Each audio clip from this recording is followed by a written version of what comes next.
But obviously, we've spoken a lot in recent weeks about the negative side to social media. But I think in this case, we've seen the positive side to social media, not just the way that the fans have galvanised themselves and joined in unison to help stop this Super League, but players as well. Gerard Piqué of Barcelona, once of Manchester United, of course, two of the clubs involved in this breakaway, has tweeted in the last few minutes saying football belongs to the fans today more than ever.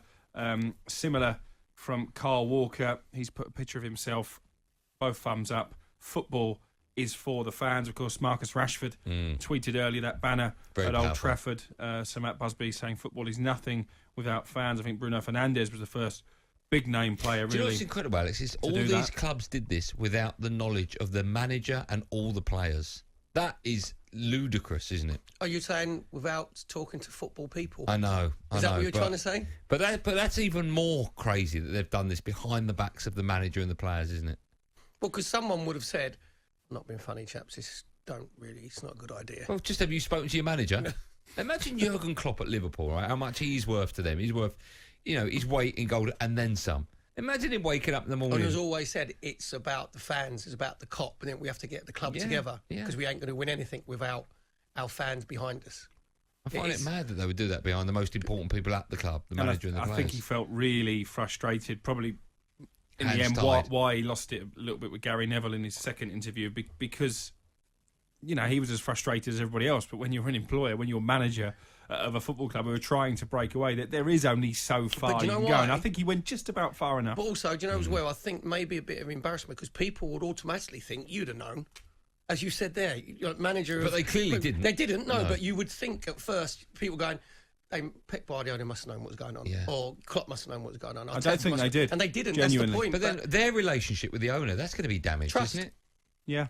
It'd be interesting to see how many of these clubs change hands in the near future, because there'll be a few. We know now that it's certainly the case of Manchester United and Liverpool, their owner's end game is a European Super League. That's been taken off the table. And for the product to be even bigger around the world. They kept saying the world, didn't they? Everything in their statement was the world. Someone who I think has been incredible in this, actually, has been Gary Neville. Yeah. Right, I really do. And I know that United are getting rid of Ed Woodward. I think I'm just putting it out, I think Gary Neville will be an amazing exec vice chairman for Manchester United. I think he should be Prime Minister.